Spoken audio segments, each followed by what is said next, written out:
नमस्कार, कश्मीरी पंडित कल्चर में मैं उज्जवल हांडू आपका स्वागत करती हूँ।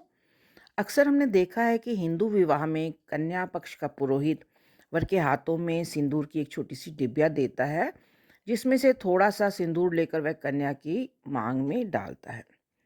यह विवाह की एक महत्वपूर्ण रस्म है और इसे हम सुमंगलीकरण कहते हैं। ऐसा माना जाता है कि इससे कन्या सौभाग्यवती बन जाती है। लेकिन वहीं आपने यह भी देखा होगा कि कश्मीरी पंडितों में विवाह के अवसर पर वर द्वारा कन्या की मांग में सिंदूर नहीं डाला जाता है। तो हिंदू विवाह पद्धति की एक ये महत्वपूर्ण रस्म हम क्यों नहीं करते, चलिए जानते हैं। जैसा कि आप जानते ही हैं कि भारत एक विशाल देश है। मूल संस्कृति एक होने के बावजूद भी अलग अलग प्रांतों में रहने वाले हिंदुओं की आस्थाएं और प्रतीक चिन्ह भिन्न भिन्न हैं। देश के विभिन्न प्रांतों में रहने वाले हिंदू तो सिंदूर, मंगलसूत्र, कांच की चूड़ियाँ, पायल, बिछिया, नथ आदि को सुहाग की निशानी मानते हैं। वहीं पर कश्मीर में रहने वाले हिंदू इन्हें सुहाग की निशानी नहीं मानते, बल्कि कानों में पहना आभूषण, जिसे हम डेझोर कहते हैं, या गले की माला और माथे की बिंदिया को ही सुहाग की निशानी माना जाता है। और इसी कारण कश्मीर के हिंदू समाज में विवाह में सिंदूर से मांग भरने की प्रथा नहीं है। यहाँ पर मैं आपको यह भी बता दूं कि ऐसा भी नहीं है कि कश्मीरी विवाह में मांग भरने की प्रथा ही नहीं है। वर द्वारा कन्या की मांग तो भरी जाती है, मगर सिंदूर के स्थान पर किससे भरी जाती है कन्या की मांग, आइए वीडियो में आगे यह जानते हैं। विवाह होम शुरू होने के कुछ समय उपरांत कन्या पक्ष का पुरोहित हवन में प्रयोग करी जाने वाली कड़छी, जिसे कि हम कश्मीरी में वोमन होर कहते हैं, उसमें थोड़ा पानी भरते हैं और वर के हाथों में पहनी हुई सोने की अंगूठी को इसमें डालते हैं। इस प्रकार यह स्वर्णपोन यानी कि स्वर्ण जल बन जाता है। इसी स्वर्ण जल में अपने दाएं हाथ की मध्यमा उंगली लगाकर इस स्वर्ण जल से जो वर होता है वह कन्या की मांग को भरता है। ऐसा माना जाता है कि सिंदूर तो सिर पर पानी गिरने से मिट सकता है, परंतु स्वर्ण जो है वो पानी डलने से कभी नहीं मिटता। वैसे भी स्वर्ण में माता लक्ष्मी का वास माना जाता है।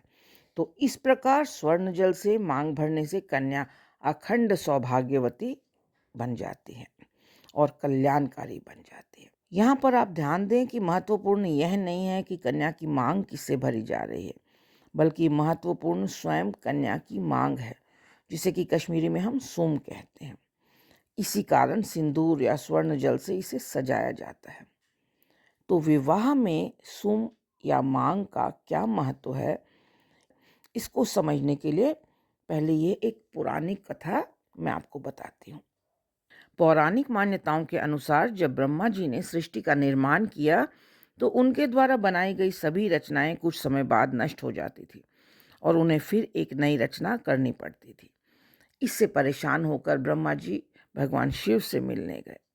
ब्रह्मा जी के आने का प्रयोजन भगवान शिव पहले से ही जानते थे, इसलिए उस समय वे अर्धनारीश्वर का रूप बनाकर ब्रह्मा जी के सामने प्रकट हुए।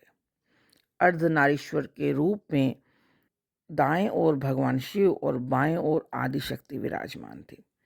इस प्रकार शिव जी ने ब्रह्मा जी को संकेत दिया कि शक्ति के बिना शिव अधूरे हैं और शिव के बिना शक्ति अधूरी है, यानी शिव और शक्ति दोनों एक दूसरे के पूरक हैं।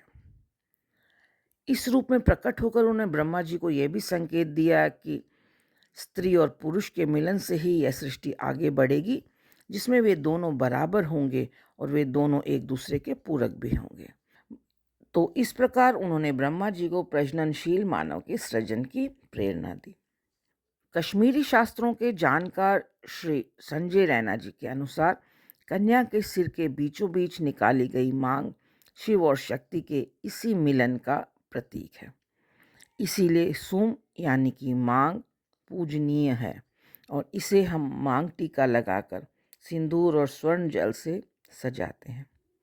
कुछ साल पहले तक तो मांग टीका कश्मीर का एक महत्वपूर्ण आभूषण था और हमारी महिलाएं सभी मंगल अवसरों पर मांग टीका भी पहनती थी।